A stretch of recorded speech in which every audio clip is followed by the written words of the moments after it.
আসসালামু আলাইকুম। বুকসুই তারিফ চ্যানেলে সবাইকে স্বাগতম। আশা করছি সবাই ভালো আছেন। 1980 সালে অধ্যাপক গুলাম আজম কেয়ারটেকার সরকার ব্যবস্থা নিয়ে প্রথম কথা বলা শুরু করেন দেশে। 1984 সালে উনি হুসাইন মোহাম্মদ এরশাদের কাছেও প্রস্তাবনা আকারে পেশ করেন এটি। নানান চড়াই উতরাই পেরিয়ে 1990 সালে কেয়ারটেকার সরকার গঠন করা হয়। 1991 সালে এই কেয়ারটেকার সরকারই নির্বাচনের আয়োজন করে। নির্বাচনে জামায়াতে ইসলামীর সমর্থন পেয়ে সরকার গঠন করে বিএনপি সরকার গঠন করার পরেও তত্ত্বাবধায়ক সরকার ব্যবস্থাকে সংবিধানে অন্তর্ভুক্ত না করার সিদ্ধান্ত নেয়। এর পরবর্তীতে আওয়ামী লীগ এবং জামায়াতে ইসলামী কেয়ারটেকার সরকার পদ্ধতির পক্ষে আন্দোলন করা শুরু করে। পরবর্তীতে আবার কেয়ারটেকার সরকার হয় এবং 1996 সালে নির্বাচন হয়। এই কেয়ারটেকার সরকার আন্দোলনের শুরু থেকে শেষ পর্যন্ত জানতে আজকে যে বইটা পড়ব এটার অডিও বুক আপনারা শুনতে পারেন। বইটা লিখেছেন অধ্যাপক গুলাম আজম। বইয়ের নাম কেয়ারটেকার সরকার পদ্ধতি, উদ্ভাবনা, প্রস্তাবনা ও আন্দোলন। বইটি আল আজমি পাবলিকেশনস থেকে 2004-এর সেপ্টেম্বর মাসে প্রকাশিত হয়। আপনারা যারা এখনও আমার চ্যানেলে সাবস্ক্রাইব করেননি আপনারা সাবস্ক্রাইব করে রাখুন, এবং যারা পুরনো ভিডিওগুলো শুনতে চান উপরের আই বাটনে দেওয়া লিঙ্কে ক্লিক করে গিয়ে শুনে আসতে পারেন, অথবা ডিসক্রিপশনেও দেওয়া আছে সবগুলো ভিডিওর লিঙ্ক। পড়া শুরু করছি। বই কেয়ারটেকার সরকার পদ্ধতি, উদ্ভাবনা, প্রস্তাবনা ও আন্দোলন। লেখক অধ্যাপক গুলাম আজম। কেয়ারটেকার সরকারের সংজ্ঞা: যেসব দেশে গণতান্ত্রিক ব্যবস্থা চালু আছে এবং নিয়মিত নির্বাচন অনুষ্ঠিত হয় সেসব দেশে নির্বাচনের পর বিজয়ী দলের নেতৃত্বে সরকার গঠন করা হয়। সংসদীয় গণতন্ত্রে বিজয়ী দলের নেতাই প্রধানমন্ত্রী হন। পরবর্তী নির্বাচনের পূর্বেই পার্লামেন্ট ভেঙে দেওয়া হয়। মন্ত্রিসভা বাতিল করা হলেও প্রধানমন্ত্রীকে পরবর্তী সরকার কায়েম হবার পূর্ব পর্যন্ত সরকারের গতানুগতিক কাজ চালাবার দায়িত্ব দেওয়া হয়। ব্রিটেনের প্রধানমন্ত্রী টনি ব্লেয়ার গত নির্বাচনের আগেও প্রধানমন্ত্রী ছিলেন। নির্বাচনের সময়ও তিনি প্রধানমন্ত্রী হিসাবে দায়িত্ব পালন করেন। নির্বাচন কমিশন স্বাধীন সাংবিধানিক সংস্থা হিসাবে নির্বাচন পরিচালনা করেন। প্রধানমন্ত্রীর লেবার পার্টি নির্বাচনে প্রতিযোগিতা করে। টনি ব্লেয়ারও নির্বাচনে প্রতিদ্বন্দ্বিতা করেন। নির্বাচন চলাকালে প্রধানমন্ত্রী হিসেবে টনি ব্লেয়ারের পরিচালিত সরকারকে লেবার পার্টি সরকার বলা হয়নি। টনি ব্লেয়ার লেবার পার্টিরই নেতা এবং রাজনৈতিক ব্যক্তিত্ব। নির্বাচনকালীন সময়ে এ সরকারকে কি নামে ডাকা হয়? পরিভাষায় সাধারণত এ সরকারকে ইন্টারিম গভর্নমেন্ট বলা হয়, টেম্পোরারি গভর্নমেন্টও বলা হয়। অর্থাৎ এ সরকার মধ্যবর্তী, অস্থায়ী ও সাময়িক সরকার মাত্র। নির্বাচনকালীন সময়ে দেশ তো সরকারবিহীন থাকতে পারে না, তাই দৈনন্দিন সরকারি কাজ পরিচালনার জন্য এ সরকার প্রয়োজন। এ সরকারের ক্ষমতা খুবই সীমিত। রাষ্ট্রবিজ্ঞানে এ জাতীয় সরকারকে কেয়ারটেকার সরকার বলা হয়। প্রতিবেশী দেশ ভারতেও নিয়মিত নির্বাচন হয় এবং ওই রকম কেয়ারটেকার সরকারের পরিচালনায় নির্বাচন অনুষ্ঠিত হয়। 1947 সালে একই সময় ভারত ও পাকিস্তান স্বাধীন হয়।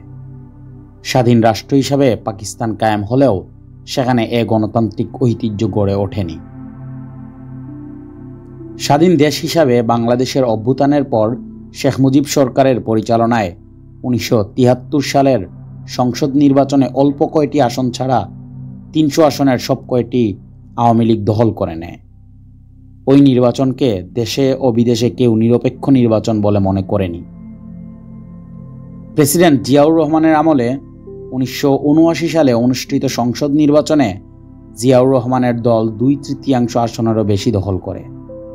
আওয়ামী লীগ 39টি আসনে বিজয়ী হয়ে প্রধান বিরোধী দলের মর্যাদা লাভ করে।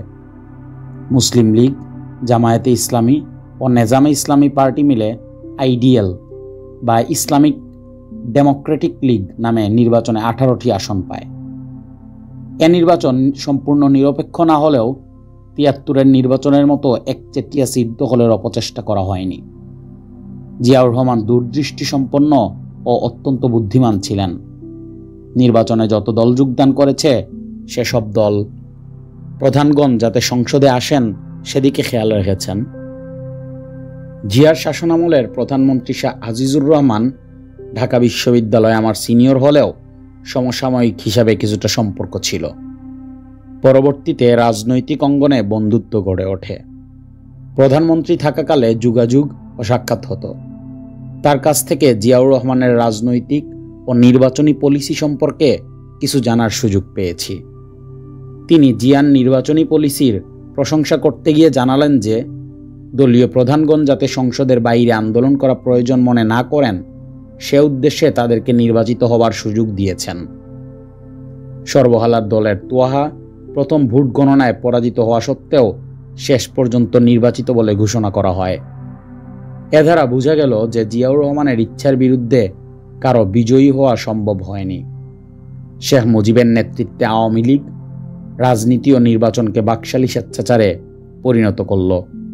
জিয়াউর রহমান বহুদলীয় গণতন্ত্র চালু করার ব্যবস্থা করলেন, কিন্তু অবাধ ও নিরপেক্ষ নির্বাচনের উদ্দেশ্যে সম্পূর্ণ সফল হয়নি বলেই আমার ধারণা। গণতন্ত্রের অগ্রগতি ও বিকাশের জন্য নিরপেক্ষ নির্বাচন অপরিহার্য। তা না হলে নির্বাচন নিতান্তই প্রহসন মাত্র। নির্বাচনে নিরপেক্ষতা নিশ্চিত করার জন্য বিশেষ কী ব্যবস্থা করা যায় সে সম্পর্কে আমি অনেক ভাবনা চিন্তা করার পর একটা প্রস্তাবনা জামায়াতে ইসলামের নির্বাহী পরিষদে পেশ করি। দীর্ঘ আলোচনা পর্যালোচনার পর জামায়াত সর্বসম্মতভাবে এ প্রস্তাব অনুমোদন করে। আগেই বলেছি যে গণতান্ত্রিক দেশের নির্বাচনের সময় এক ধরনের কেয়ারটেকার সরকারই থাকে, কিন্তু প্রধানমন্ত্রী রাজনৈতিক ব্যক্তি ও দলীয় নেতা হওয়া সরকার পরিচালনার সুযোগে নির্বাচনকে প্রভাবান্বিত করার সম্ভাবনা থাকে। ব্রিটেনে দীর্ঘ ঐতিহ্যের কারণে এমন সুযোগ গ্রহণ না করলেও আমাদের দেশের সম্ভাবনা অবশ্যই আছে। এ ভাবনা থেকে অবাধ ও নিরপেক্ষ নির্বাচনের জন্য অরাজনৈতিক ও নির্দলীয় কেয়ারটেকার সরকার পদ্ধতির প্রস্তাব করা হয়েছে। আমি কেয়ারটেকার সরকার পরিভাষার আবিষ্কারক নই। এ পরিভাষা রাষ্ট্রবিজ্ঞানেই আমি পেয়েছি। আমার প্রস্তাবে শুধু নির্দলীয় ও অরাজনৈতিক সরকারের পরিচালনার কথাটুকু নতুন সংযোজন করা যায়। প্রস্তাবনার মূল কথা ছিল নিম্নরূপ: নিরপেক্ষ নির্বাচন অনুষ্ঠানের উদ্দেশ্যে সুপ্রিম কোর্টের কর্মরত প্রধান বিচারপতির নেতৃত্বে একটি অরাজনৈতিক ও নির্দলীয় কেয়ারটেকার সরকার গঠন করতে হবে। এ সরকারে মন্ত্রীর পদমর্যাদায় এমন লোকদেরকে নিয়োগ করতে হবে যারা রাজনৈতিক ব্যক্তি হিসেবে পরিচিত নন এবং কোনো রাজনৈতিক দলের সাথে সম্পৃক্ত নন। এ সরকার নিরপেক্ষ লোকদের দ্বারা নির্বাচন কমিশন গঠন করবেন। নির্বাচন অনুষ্ঠানের পর নতুন সরকার গঠিত হওয়ার পূর্ব পর্যন্ত এ সরকার কায়েম থাকবে এবং প্রধান বিচারপতি নিজ পদে প্রত্যাবর্তন করবেন। মূল প্রস্তাবে কর্মরত প্রধান বিচারপতিকে সরকার প্রধান করার কথা এ কারণেই বলা হয়েছে যে তিনি নির্বাচনের পরই পূর্বপদে ফিরে যাবেন বলে তার মধ্যে রাজনৈতিক উচ্চাভিলাষের সুযোগ থাকবে না। এ অবস্থায় তার কোনো দলের প্রতি পক্ষপাতিত্ব করার কোনো আশঙ্কাও থাকবে না। জামায়াতে ইসলামের পক্ষ থেকে পরবর্তীতে এই কেয়ারটেকার সরকার পদ্ধতির দাবি উত্থাপন করা হয়। 1980 সালের 7 ডিসেম্বর রমনা গ্রিনে এক সাংবাদিক সম্মেলনে ভারপ্রাপ্ত আমির জনাব আব্বাস আলী খান সর্বপ্রথম জামাতের পক্ষ থেকে দাবিটি উত্থাপন করেন। 1981 সালের মে মাসে প্রেসিডেন্ট জিয়াউর রহমানকে নিহত করার ফলে ওই বছর নভেম্বরে প্রেসিডেন্ট নির্বাচনে বিচারপতি আব্দুস সাত্তার নির্বাচিত হন এবং নতুন সরকার গঠন করেন। 1982 সালের মার্চে সেনাপ্রধান জেনারেল এরশাদ সামরিক শাসন কায়েম করে গণতন্ত্রের ধারা স্তব্ধ করে দেন। 1983 সালের এপ্রিলে রাজনৈতিক দলসমূহকে সক্রিয় হবার সুযোগ দিলে ওই বছরই 20 নভেম্বর বায়তুল মোকাররমের দক্ষিণ চত্বরে জামায়াতের জনসভায় একটি রাজনৈতিক প্রস্তাব হিসাবে কেয়ারটেকার সরকার পরিচালনায় নির্বাচন অনুষ্ঠানের দাবি জানানো হয়। 1983 সালেই আওয়ামী লীগের নেতৃত্বে 15 দলীয় জোট ও বিএনপির নেতৃত্বে 7 দলীয় জোট এবং জামায়াতে ইসলামী পৃথক পৃথকভাবে সামরিক শাসন প্রত্যাহার করে মুলতবি শাসনতন্ত্র বহাল করার আন্দোলন শুরু করে। এক পর্যায়ে এ আন্দোলন যুগপথের রূপ নিলে 1984 সালের শুরুতে স্বৈরাচার বিরোধী আন্দোলন জোরদার হয়ে ওঠে। সামরিক শাসক এপ্রিল মাসে 15 দল, 7 দল ও জামাতকে তার সাথে সংলাপের আহ্বান জানান। যুগপৎ আন্দোলনের ফলে উভয় জোট নেত্রীর সাথে যে রাজনৈতিক সম্পর্ক গড়ে ওঠে, জামাত সে সুবাদে 15+7+ জামাত মিলে 23 দলের একসাথে সংলাপে অংশগ্রহণের প্রস্তাব দেয়। একসাথে সংলাপে যাবার পক্ষে জামাত যুক্তি পেশ করে যে পৃথক পৃথকভাবে গেলে জেনারেল এরশাদ থেকে কোনো কমিটমেন্ট আদায় করা যাবে না। একজোটের সাথে কথা বলার পর তিনি বলবেন, আপনাদের কথা শুনলাম, দেখি অন্যরা কি বলেন। একসাথে গেলে এরকম কোনো অজুহাত তুলতে পারবেন না, তাহলে সংলাপ ফলপ্রসূ হবে এবং তাকে সিদ্ধান্ত জানাতে বাধ্য করা যাবে। দুনেত্রী একসাথে যেতে সম্মত হলেন না।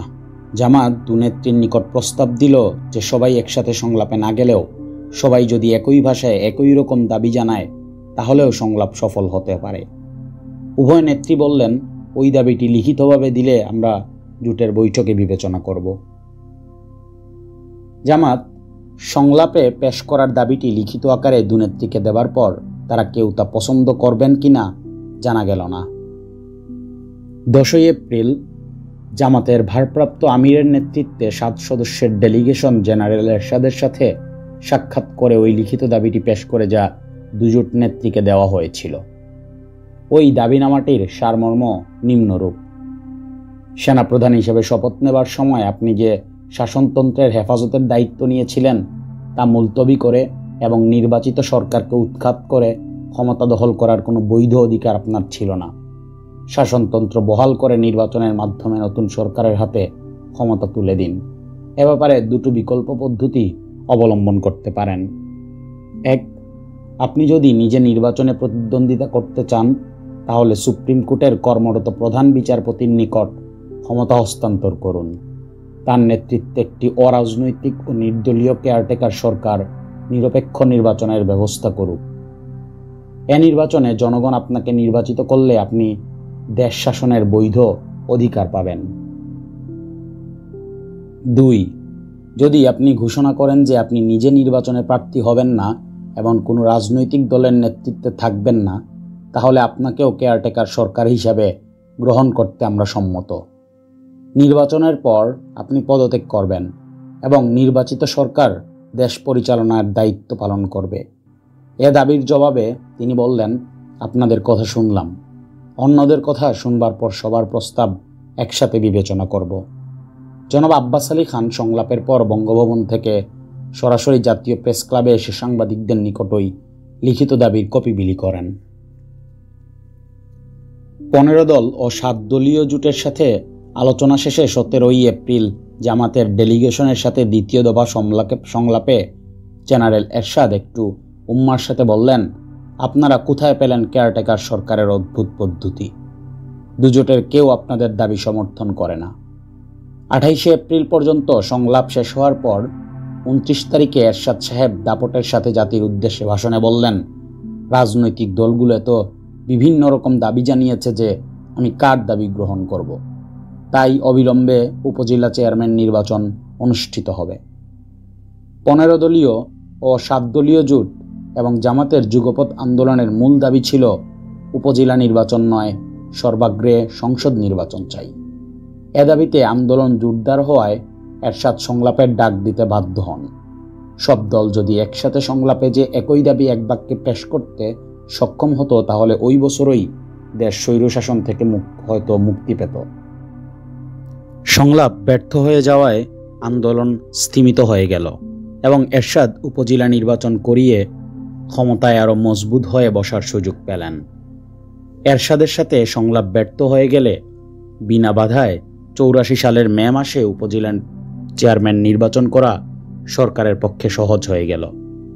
এ সাফল্যের ভিত্তিতেই 85 সালের 21শে মার্চ স্বৈরশাসকদের ঐতিহ্য মোতাবেক তথাকথিত গণভোটের মাধ্যমে প্রধান সামরিক শাসনকর্তা নির্বাচিত প্রেসিডেন্ট হয়ে গদিতে মজবুত হয়ে বসলেন।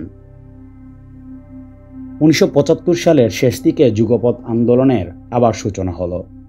আন্দোলন দানা বাঁধার মুখে 86 সালের সংসদে নির্বাচনে অংশগ্রহণ নিয়ে আওয়ামী লীগ ও বিএনপির মধ্যে চরম মতবিরোধ হয়। যুগপৎ আন্দোলন আবার থেমে যায়। 1947 সালে স্বৈরশাসনের বিরুদ্ধে আবার যুগপৎ আন্দোলন গড়ে ওঠে।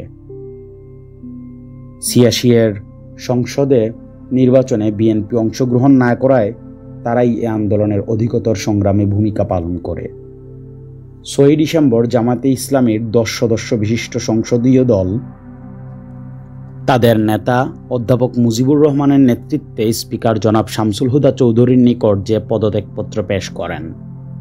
আওয়ামী লীগ বিবিসিকে পদত্যাগ করবেন বলে জানানো সত্ত্বেও বিদেশে অবস্থানকারী নেত্রীর সম্মতির অভাবে দেদুল্যমান থাকা অবস্থায় 3 দিন পর সরকার সংসদ ভেঙে দেয়। আওয়ামী লীগ অপ্রস্তুত অবস্থায় পড়ে যায়। প্রধান দুদলের সমন্বয়ের অভাবে যুগপৎ আন্দোলন জোরদার না হওয়ায় ওই অনুকূল পরিবেশটিকেও কাজে লাগানো গেল না। ফলে এরশাদ 88 সালের মার্চ মাসে জাতীয় সংসদ নির্বাচনের ব্যবস্থা করেন। এ নির্বাচনে আসম আব্দুর রবের নেতৃত্বে কয়েকটি বাম দল ছাড়া যুগপৎ আন্দোলনের সকল দলই ওই নির্বাচন বয়কট করে। প্রহসনমূলক এবং ভোটারবিহীন নির্বাচনের পর জনপ্রতিনিধিত্ববিহীন সংসদের বিরুদ্ধে বিরোধী দলগুলো সোচ্চার হতে থাকে। এরশাদের পদত্যাগ ও সংসদ ভেঙে দেবার দাবিতে আন্দোলন টিমে তালে চলতে থাকে। 1989 সালের অক্টোবরে বিএনপি ও আওয়ামী লীগ কেয়ারটেকার সরকারের পরিচালনায় সংসদ নির্বাচনের দাবিতে আন্দোলন করার সিদ্ধান্ত গ্রহণের সাথে সাথেই এরশাদ বিরোধী আন্দোলন চাঙ্গা হয়ে ওঠে। কেয়ারটেকার সরকারের হাতে ক্ষমতা হস্তান্তর করার সুনির্দিষ্ট দাবি সর্বমহলে সহজে বোধগম্য হওয়ায় স্বৈরশাসনের অবসানের পথ সুগম হয়। কিভাবে সরকার পরিবর্তন করা হবে এ বিষয়ে সুস্পষ্ট দাবি উত্থাপিত হওয়ায় আন্দোলন প্রাণ সঞ্চার হয়। এ সময় ঝুপ বুঝে কূপ মারার মতো 15 দলীয় জোটের কয়েকটি বাম দল 5 দলীয় জোট গঠন করে। এতদিন সরকার বিরোধী আন্দোলন তাদের কোনো উল্লেখযোগ্য ভূমিকা ছিল না। কেয়ারটেকার সরকার সম্পর্কে জামায়াতে ইসলামের দেওয়া ফর্মুলা অনুযায়ী 15-7 ও 5 দলীয় জোটের নামে একটা রূপরেখা পেশ করা হয়। এতে বলা হয় যে সুপ্রিম কোর্টের প্রধান বিচারপতির হাতে জেনারেল এরশাদ ক্ষমতা হস্তান্তর করবেন। প্রধান বিচারপতি অস্থায়ী প্রেসিডেন্ট হিসাবে অরাজনৈতিক ও নির্দলীয় ব্যক্তিদের দ্বারা গঠিত উপদেষ্টা পরিষদ গঠন করবেন। এ নবগঠিত সরকার নির্বাচন কমিশন গঠন করে জাতীয় সংসদের নির্বাচন অনুষ্ঠানের ব্যবস্থা করবেন। এবার সরকার পরিবর্তনের আন্দোলন জোরদার হলো এবং জনগণ সক্রিয়ভাবে এগিয়ে এলো। ঠিক ওই পরিবেশে ঢাকা বিশ্ববিদ্যালয়ের ছাত্রদল ও ছাত্রলীগ ঐক্যবদ্ধ হয়ে কেয়ারটেকার সরকার কায়েমের আন্দোলনে ঝাঁপিয়ে পড়ায় আন্দোলন তুঙ্গে উঠল। সরকারের 144 ধারা অগ্রাহ্য করে জনগণ ময়দানে নেমে এলো। সেনাবাহিনী জনগণের বিরুদ্ধে এরশাদ সরকারের পক্ষে ভূমিকা রাখতে অস্বীকার করল। বাধ্য হয়ে এরশাদ 6 ডিসেম্বর 1990 সালে পদত্যাগ করলেন। কেয়ারটেকার সরকার কায়েমের আন্দোলন সফল হলো। প্রধান বিচারপতি প্রেসিডেন্টের দায়িত্ব হাতে নিয়ে একটি নিরপেক্ষ ও অবাধ নির্বাচন অনুষ্ঠান করতে সক্ষম হলেন। 27 ফেব্রুয়ারি 1991 ওই সালের নির্বাচন অনুষ্ঠিত হয়। 1984 সালের এপ্রিলে 15 ও 7 দলীয় জোট এবং জামায়াতে ইসলামীর সাথে জেনারেল এরশাদের সংলাপের সময় যদি কেয়ারটেকার সরকার দাবিটি সবাই একসাথে পেশ করতে সক্ষম হতো, তাহলে স্বৈরশাসন থেকে মুক্তি 90 সাল পর্যন্ত বিলম্বিত হতো না। প্রধান বিচারপতি শাহাবুদ্দিন আহমেদের নেতৃত্বে পরিচালিত সফল নিরপেক্ষ নির্বাচনে কোনো দল নিরঙ্কুশ সংখ্যাগরিষ্ঠতা না পাওয়ায় সরকার গঠনে সমস্যা দেখা দিল। ঘটনাক্রমে 300 আসনের মধ্যে মাত্র 18টি আসনের অধিকারী জামায়াতে ইসলামীর হাতে ব্যালেন্স অফ পাওয়ার এসে পড়ল। জামাত ক্ষমতায় অংশীদার না হয়ে গণতান্ত্রিক প্রক্রিয়াকে অব্যাহত রাখার উদ্দেশ্যে নিঃস্বার্থভাবে বিএনপিকে সরকার গঠনে সাহায্য করল। বিএনপি নেত্রী বেগম খালেদা জিয়া 20 মার্চ প্রধানমন্ত্রী হিসেবে শপথ নেন। জুন মাসে বাজেট সেশনেই জামায়াতে ইসলামী পার্লামেন্টারি পার্টির লিডার মাওলানা মতিউর রহমান নিজামী কেয়ারটেকার সরকার পদ্ধতিকে শাসনতন্ত্রে অন্তর্ভুক্ত করার উদ্দেশ্যে সংসদে পেশ করার জন্য একটা বিল জমা দেন। পরে ওই বছরই আওয়ামী লীগ ও জাতীয় পার্টি পৃথকভাবে এ উদ্দেশ্যে বিল জমা দেয়, কিন্তু ক্ষমতাসীন দল এ বিষয়ে মোটেই আগ্রহী নয় বলে বোঝা গেল। 1991 সালের সংসদ নির্বাচনে যদি জেনারেল এরশাদের তত্ত্বাবধানে অনুষ্ঠিত হতো, তাহলে নিশ্চয়ই বিএনপি ক্ষমতাসীন হতো না। বিএনপি সরকার কেয়ারটেকার সরকারেরই ফসল। ভবিষ্যতে যাতে এ পদ্ধতিতেই নির্বাচন অনুষ্ঠিত হয় সেজন্য দেশের শাসনতন্ত্রে এ বিষয়ে একটি আইনের সংযোজন করাই সবচাইতে যুক্তিসঙ্গত। এ পদ্ধতিতেই জনগণের নিকট গ্রহণযোগ্য নির্বাচন অনুষ্ঠান করা নিশ্চিত হয়। দুঃখের বিষয়, বিএনপি সংসদে কেয়ারটেকার সরকার পদ্ধতি সম্পর্কিত বিল আলোচনার সুযোগই দিতে রাজি হল না। জামায়াতে ইসলামী কেয়ারটেকার সরকার দাবি নিয়ে 10 বছর আন্দোলন করেছে। 90 সালে বিএনপিও আন্দোলনে শরিক হয়েছিল। কেয়ারটেকার সরকার পদ্ধতির সুবাদেই তারা ক্ষমতায় গেলেন, অথচ এ পদ্ধতিটি সংসদে আলোচনা পর্যন্ত করতে দিলেন না। তারা ক্ষমতাসীন থাকা অবস্থায় নির্বাচন করে ক্ষমতায় স্থায়ী হবার উদ্দেশ্যে না থাকলে এমন আজব আচরণ করতে পারতেন না। 1994 সালের এপ্রিলে মাগুরা জেলার একটি আওয়ামী লীগ আসন উপনির্বাচনে বিএনপি সরকার দখল করে নেবার পর আওয়ামী লীগ ঘোষণা করল যে কেয়ারটেকার সরকার কায়েম না হওয়া পর্যন্ত বিএনপি সরকারের পরিচালনায় কোনো নির্বাচনে অংশগ্রহণ করবে না। জামায়াত মহাবিপদে পড়ল। আওয়ামী লীগ সব দিক দিয়ে জামায়াতে ইসলামের বিরোধী। কেয়ারটেকার সরকার পদ্ধতি জামায়াতের নিজস্ব ইস্যু। এই ইস্যুতে আওয়ামী লীগ আন্দোলন শুরু করলে রাজনৈতিক অস্তিত্বের জন্য ওই আন্দোলনে শরিক হওয়া ছাড়া জামাতের কোনো উপায় থাকবে না।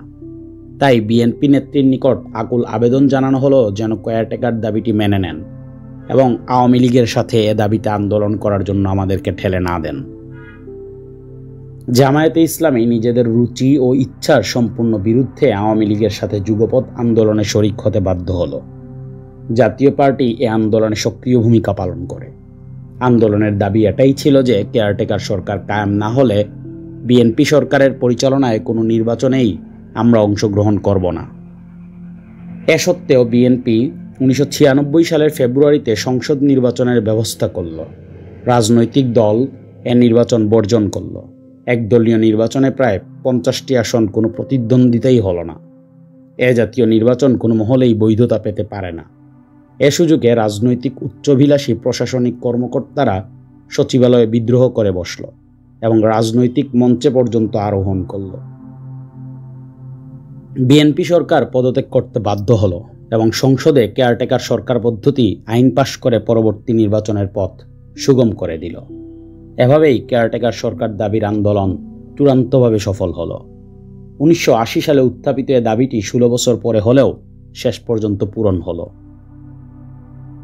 অনেকে একথা বিশ্বাস করে যে যদি বিএনপি সরকার 1994 সালেই সংসদে পেশ করার জন্য জমাকৃত কেয়ারটেকার সরকার পদ্ধতি বিলটি পাশ করতে রাজি হতো তাহলে তা সর্বসম্মতভাবে গৃহীত হতো। এতে রাজনৈতিক পরিবেশ অত্যন্ত সুস্থ ও সুন্দর হতো। সরকার বিরোধী আন্দোলনের কোনো প্রয়োজনই হতো না। গণতন্ত্র সংহত হওয়ার ব্যাপারে আরও অগ্রগতি হতো। নিশ্চিতভাবে বলা যায় পরবর্তী নির্বাচনেও বিএনপি বিজয়ী হতো। কেয়ারটেকার সরকার দাবিতে আন্দোলন করার সুযোগ না দিলে আওয়ামী লীগের হাতে এমন কোনো ইস্যুই ছিল না যার ভিত্তিতে সরকার বিরোধী আন্দোলনের জামায়াতে ইসলামীকে সাথে পেত। এই আন্দোলনের কারণেই 1996 জুনে অনুষ্ঠিত নির্বাচনে আওয়ামী লীগ এত আসন পেয়েছে। এই আন্দোলনে বিএনপিকে 91 সালে সরকার গঠনে সমর্থনদাতা জামায়াতে ইসলামীর সবচেয়ে বেশি ক্ষতি হয়েছে। আওয়ামী লীগের সাথে আন্দোলন করায় জামায়াত উত্তর ও দক্ষিণ বাংলায় বিরাট সংখ্যক ভোটারদের আস্থা হারিয়েছে, যারা 91 সালে জামাতকে প্রচুর ভোট দিয়েছে। এ আন্দোলন না হলে আওয়ামী লীগ কখনো ক্ষমতায় আসতো না, বিএনপির ক্ষমতাই অব্যাহত থাকত।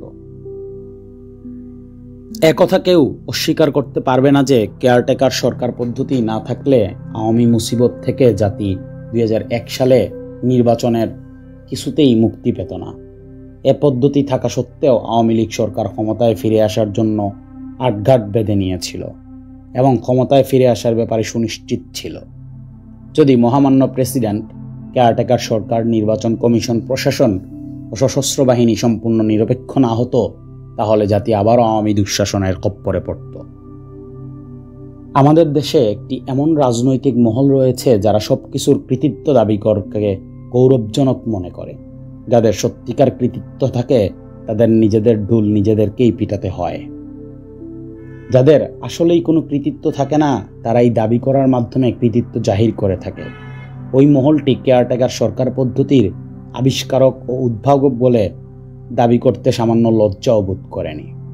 শেখ হাসিনা ছাড়া আর কোনো রাজনৈতিক নেতা এমন জঘন্য নির্লজ্জতা প্রকাশ করেননি। 1980 সালের জানুয়ারি থেকেই জামায়াতে ইসলামী কেয়ারটেকার সরকার পদ্ধতি দাবি করে এসেছে। পত্রপত্রিকায় এর প্রমাণ রয়েছে। যাদেরকে 84 সালের এপ্রিলের জেনারেল এরশাদের সাথে সংলাপের সময় এ দাবিটুকু সমর্থন করার জন্য সম্মত করা যায়নি, যাদের এ দাবি সমর্থন করার সিদ্ধান্ত নিতে 14 বছর বিলম্ব হয়েছে, তারা এর উদ্ভাবক দাবি করে নিজেদেরকে চরম হাসির পাত্র বানিয়েছেন।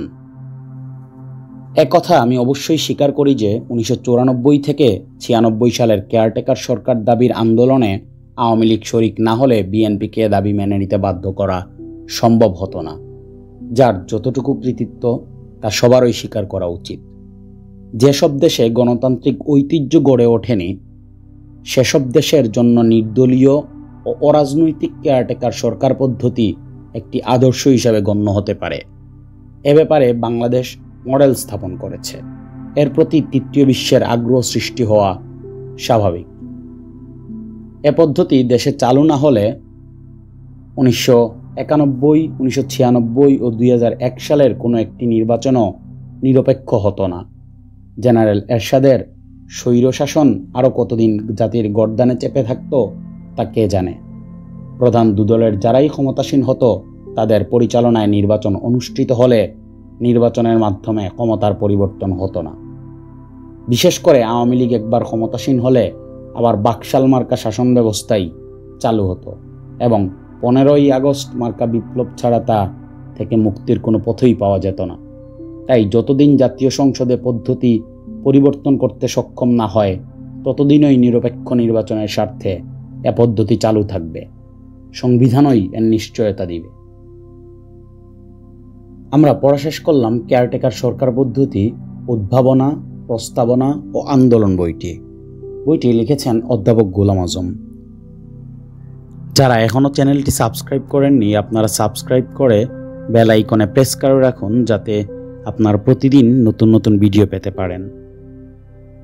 সবাই ভালো থাকবেন। আসসালামু আলাইকুম।